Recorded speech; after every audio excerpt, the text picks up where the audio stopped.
Теперь, акуин-куин – это ситуация, в которой у нас неуспешная защита. И мы сейчас начинаем двигаться друг к другу с 3 метров. У нас 3 квадрата. 3 квадрата мы стоим. Условия задачи. Начав двигаться вперед, мы не можем уйти назад, не можем остановиться. Мы все время идем на сближение. Все понятно? Все понятно. Я сейчас делаю мои и делаю это. Давай. Все спокойно. Вот мы стояли, мы позвонились. И понимая, что к чему,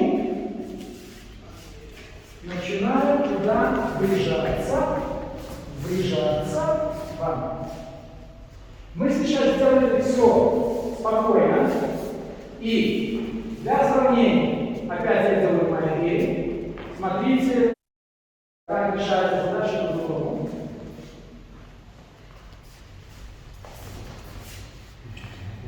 Это вот та ситуация, когда ему проще ударить в меня до того, как я ударил туда. То есть у меня вообще нет никакого представления о том, что означают голые руки, голые ноги и его неумолимое желание ударить, победить, нанести поражение и так далее. Поэтому называйте это театром, подыгрыванием.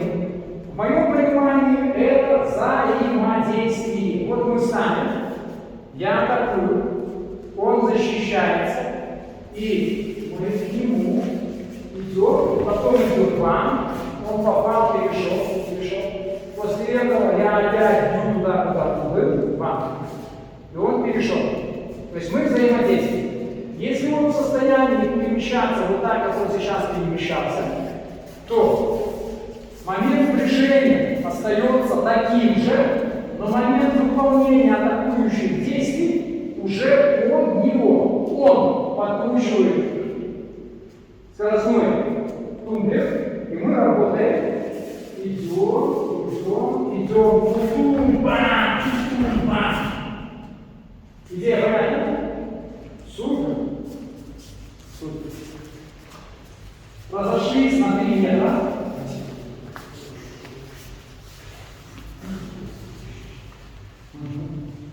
Проигрываю. Моя шеренга атакует. Отжимаем.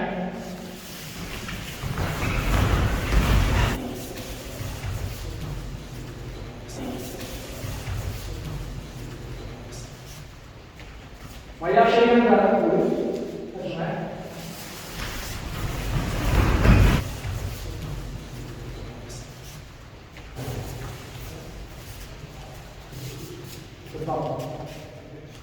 Моя шеренга атакует.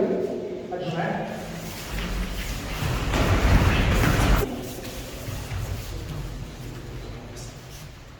Стоящий спиной к зеркалу.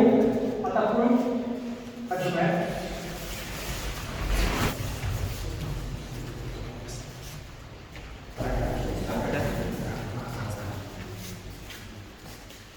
Отжимаем.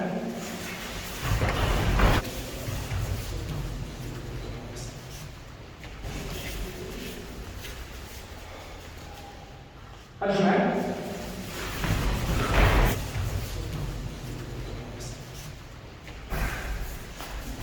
Здесь. Теперь смотрим еще одну принципиальную вещь. Вы чуть в сторону, вы чуть в сторону. Мы здесь двигаем. Скорость Саши все та же, ты атакуешь, я защищаю. 2 вида одной и той же работы. И тут правильный, сразу говорю. Но есть один маленький нюанс, который необходимо учитывать тем, у кого уже есть счетные пояса, кто уже эти упражнения там где-то как-то у себя складывает. Внимание.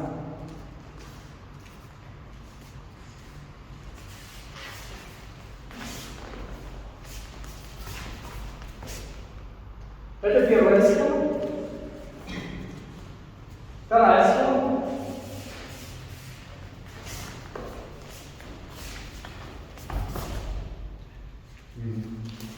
В чем разница первой схемы и второй схемы?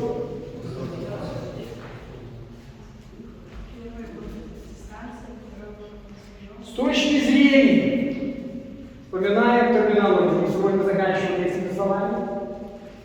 Сейчас ты делаешь первое моя идея, я выхожу в чат, и мы остались.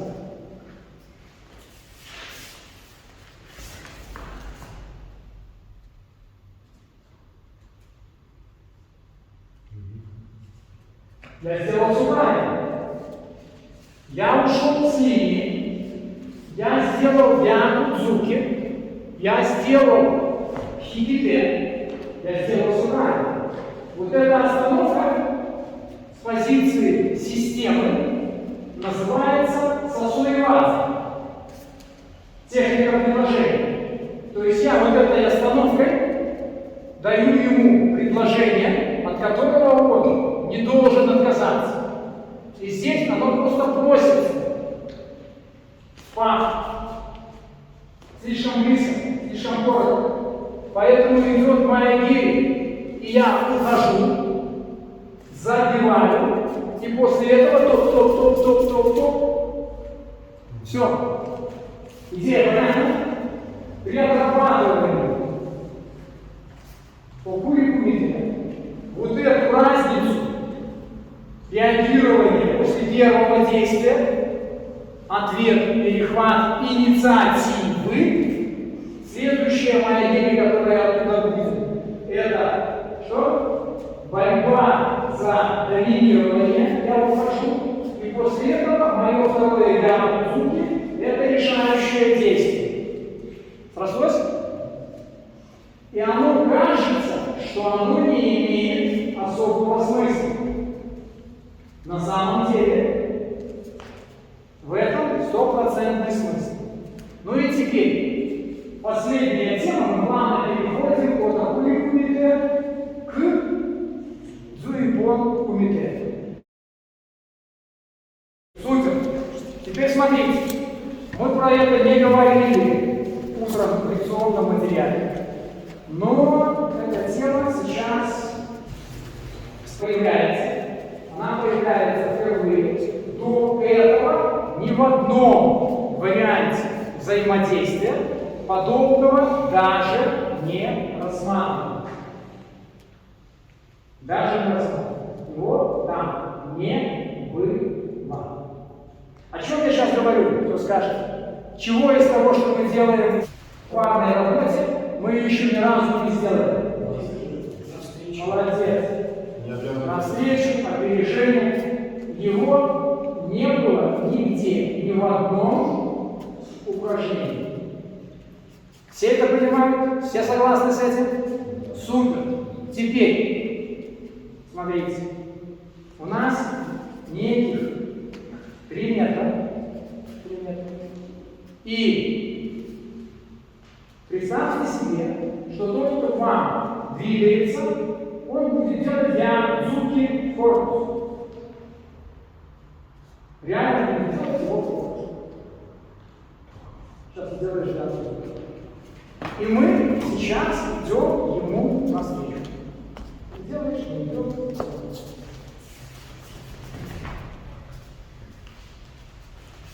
Одна схема, вторая схема.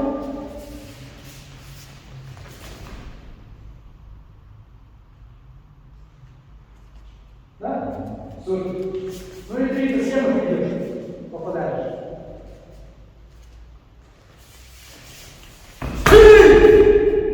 Вот я сейчас принимал удар, я зафиксировал мужчину, и я его принял. Он сейчас достал попал. То есть я знал, что я иду.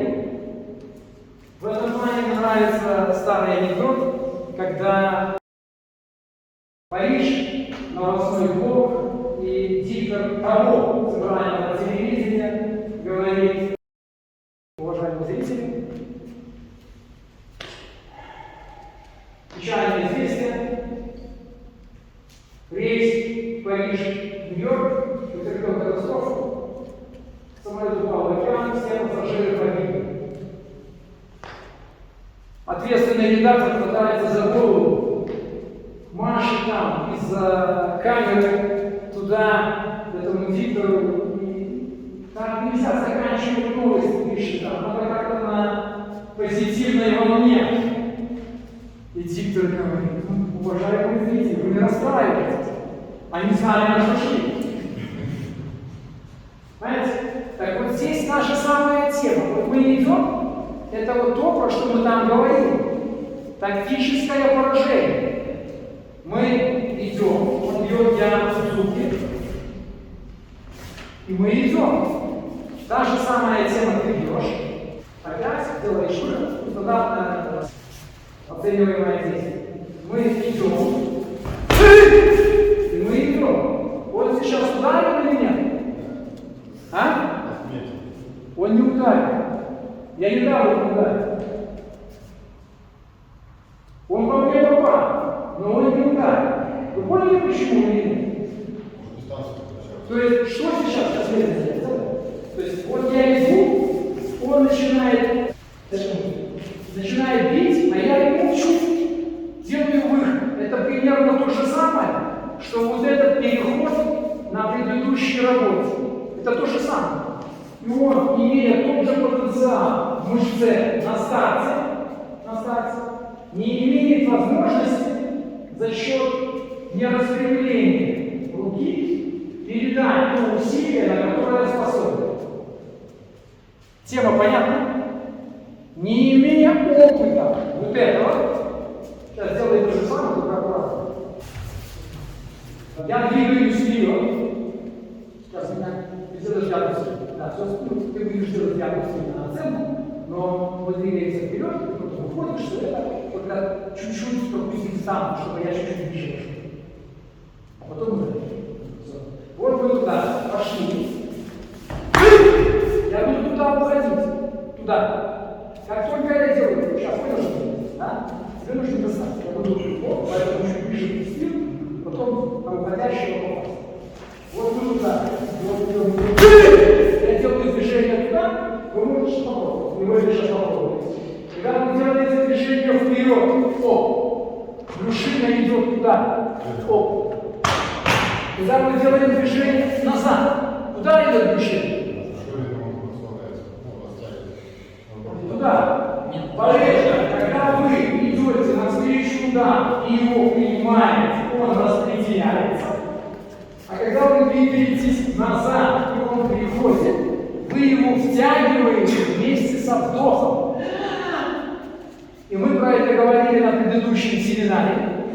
Вы это втягиваете. Поражающий эффект вот этого действия в разы выше, чем при движении вперед. Есть? Супер. Теперь буквально. Все пробуют забить диагностики на одну сторону. В первой схеме, когда один оп, и во второй схеме по два раза пойти на удар и 2 раза удар остановить. Соответственно, ассистент должен чуть-чуть дотянуться до цели. Идея понятна? Понятно. Давайте. 3 метра. Удачи.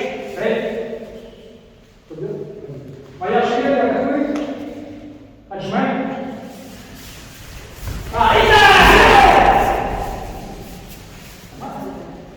Отжимаем.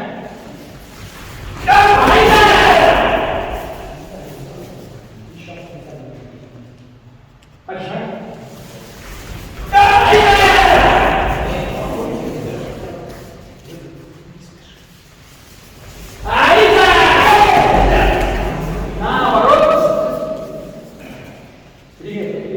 Не волнуйся, уже закончишь.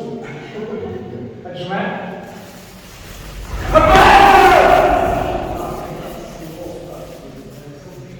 Отжимаем.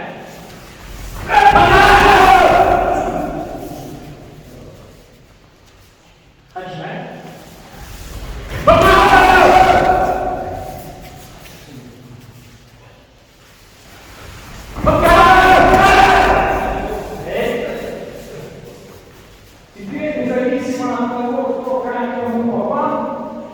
Запомните этот некий опыт. И теперь, как ты делаешь пятую. Понятно, что у нас есть 4 атаки руками. Йодан-дзуки, шудан-дзуки, кизами-дзуки, пятую-дзуки. Это 4 разных атаки. И для них, для всех разные принципы. И 4 атаки ногами. Маленькие, маваши, йога и уши. Мы сейчас взяли простую схему, чтобы просто понять, как это шло. Запомнили, как оно приходило. Те, кто хотят терпеть, продолжали терпеть. Кто терпеть не хочет, выполняет действия на опережение. Это кизами-дзуки. В данном случае. Ты делаешь дзуки, я делаю кизами-дзуки. Вот мы стояли на максимум.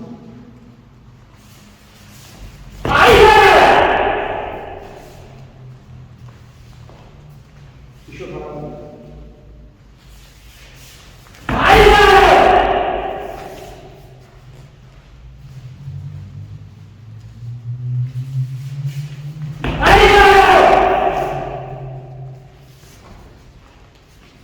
Три атаки, 3 защиты. Даже я со своим уровнем подготовки в первом случае у дистанции не доработал. О чем мы говорим? О том, что чувство опасности, оно не лежит нормально, не лежит в запасе. Его нужно откуда-то взять. Мы вошли, прицелились, попробовали, условно вышли на уровень работы, борьба за доминирование. И второе, третье движение я уже попадал в цель так, как надо. Тем самым мы замыкаем всю вот эту вот нашу теорию о том, что каким бы ни был специалист, даже он ошибается. В реальной ситуации, если я на первом движении не попал, его атака не будет закончена. Он будет работать дальше. Чем закончится эта ситуация в этом случае, никто не знает. Понимаете, что я говорю? Супер. Теперь мы точно так же сближаемся. И один делает гян-дзуки с гян, второй делает кизами-дзуки на опережение. Сейчас делаем спокойно. Постарайтесь исключить вот такой уровень работы. Гян и кизами спокойно.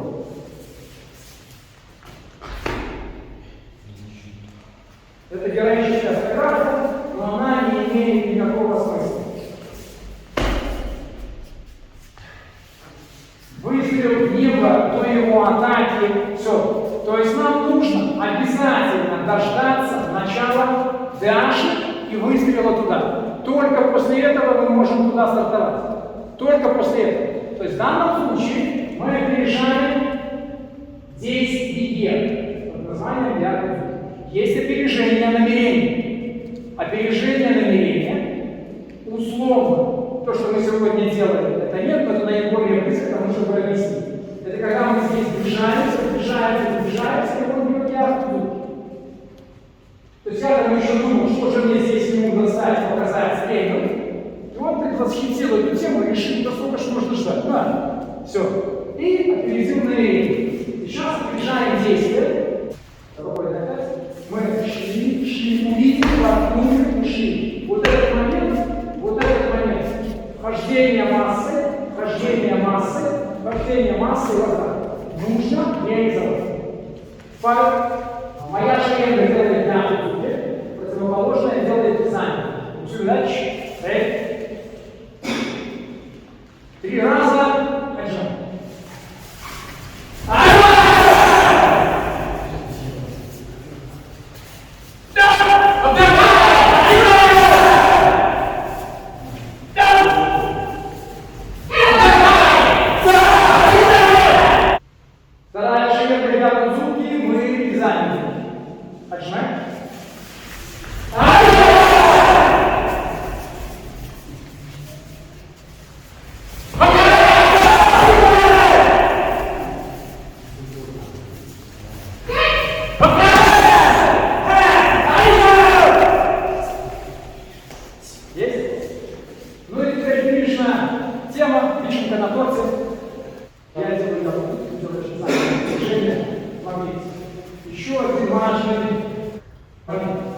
Ни в одном упражнении, которое было до этого, так явно, я подчеркиваю, так явно, как здесь, он не раскрывается.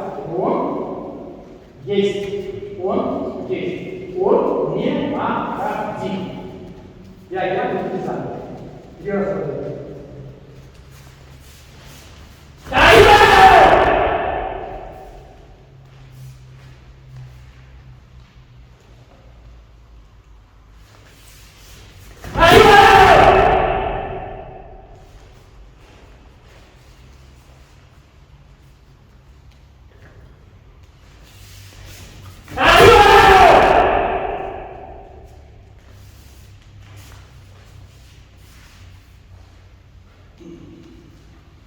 Все три атаки были разные по внутреннему содержанию. И по условию задачи он все время выигрывает. Ну, он опережает, раз он опережает, он попадает раньше, я не попал, все. Но, с этой стороны, наверное, это не было видно, должно было быть видно с этой стороны. Три атаки, которые были. Первая была на одной дистанции, вторая была, и третья я практически туда попал. Вот опередил, правильно. Но мы сейчас возвращаемся к тому, о чем говорили. Мы работаем на взаимодействии. Если мыши не будут воровать сметану, кот не будет прыгать. Понимаете? То есть, если я буду атаковать вот так,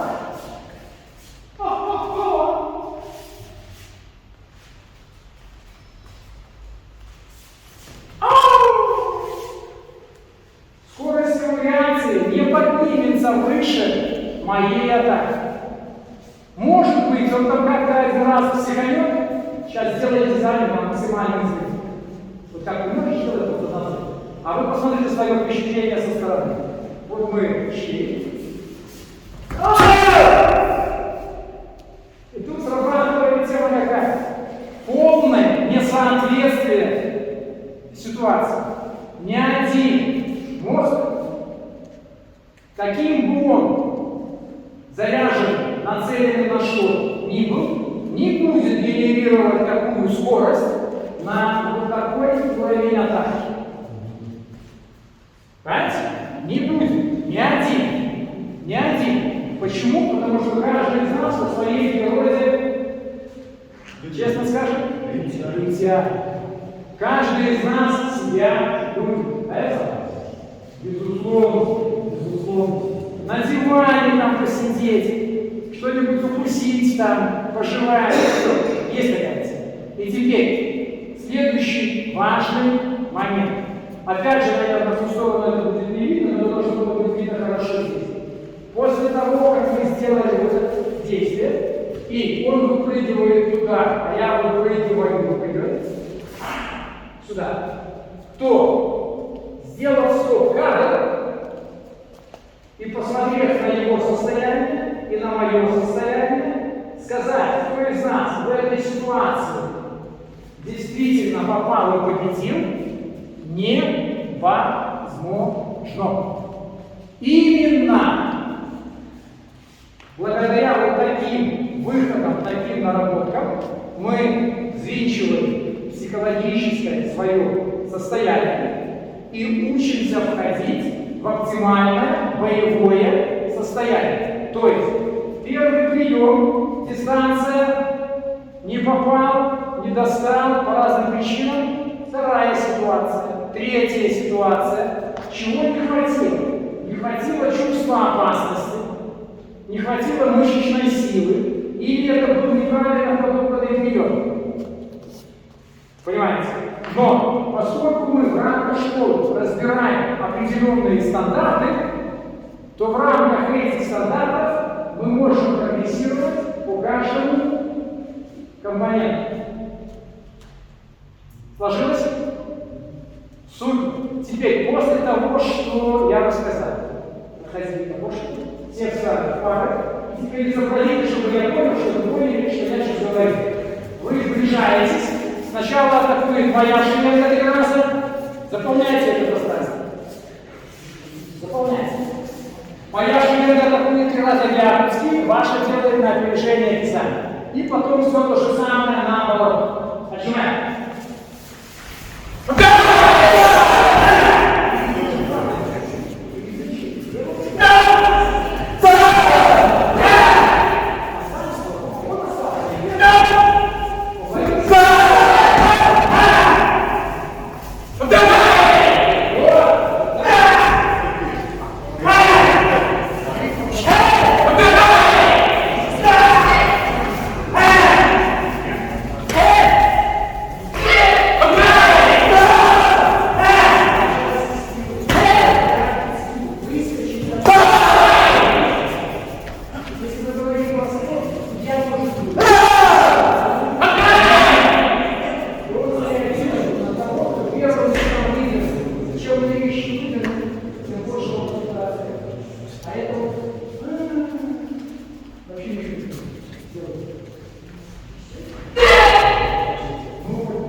Тому, что сегодня было.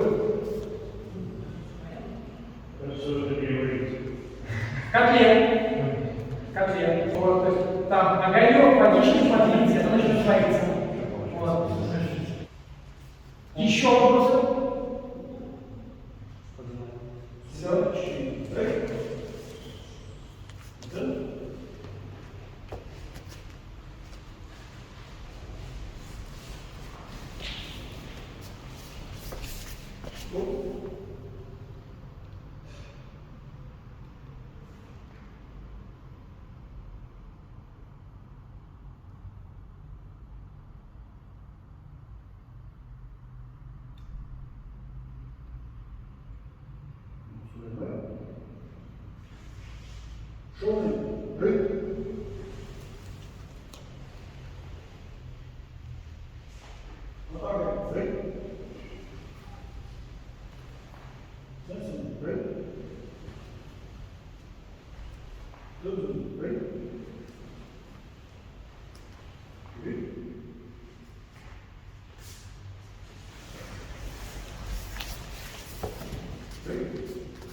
Ну, теперь для того, чтобы информация окончательно смылась с экрана, нам нужно с ней переспать.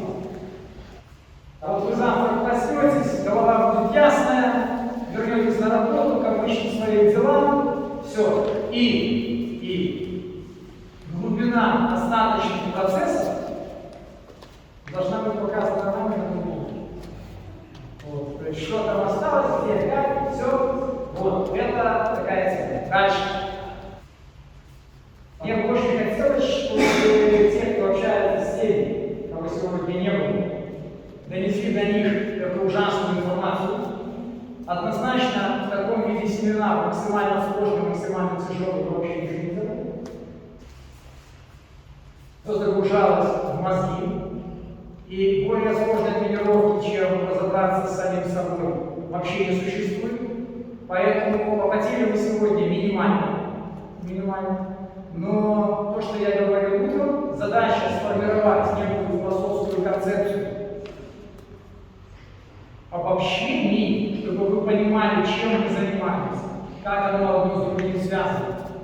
И вот сейчас по обрывкам упражнений ГУИТ последовательно выстроили то, на что нам надо выйти. И вот это оптимальное боевое состояние – это опережение. Опережение, которое мы выполняем. Или чувствие, или видение. Вот. И оно происходит вот таким вот интересным образом. Пошагово, по элементам мы сюда двигаемся. Мы взаимодействуем. Вот. Ну и для молодежи принципиально то, что в этой модели слово «каратэ» появляется для вас. То есть вы можете брать ее, переносить на любую сферу жизнедеятельности, и она будет такой же эффективной. Вот. Теперь, огромное всем спасибо. нас в этом семинаре было больше, чем в предыдущем. Это невероятно. Те, кто раньше пробовал на зуб одну тренировку, сегодня выдержали две. Это тоже прекрасно. Надеюсь, что в следующем семинаре у нас будет еще хотя бы, ну, кстати, это глобальная задача. Но цикл, который я хотел скомпоновать и раскрыть, я скомпоновал и раскрыл. Это 4 семинара. 4. Это 4-й час семинара. Вот. На Ютубе есть 1, 2, 3, сейчас будем выкладывать весь февраль. Ну и потом появится еще. Кто где не был, смотрите, что там, как там. Ну и надеюсь, что с этой историей, та история вам станет тоже интересна, вы эти ролики тоже там вот как-то посмотрите со звуком.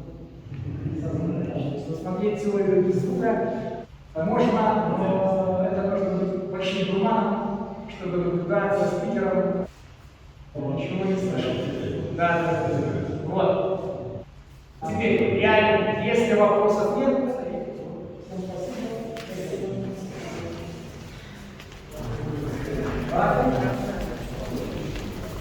Нет, планируется. Да, то есть я всю систему вот вложил.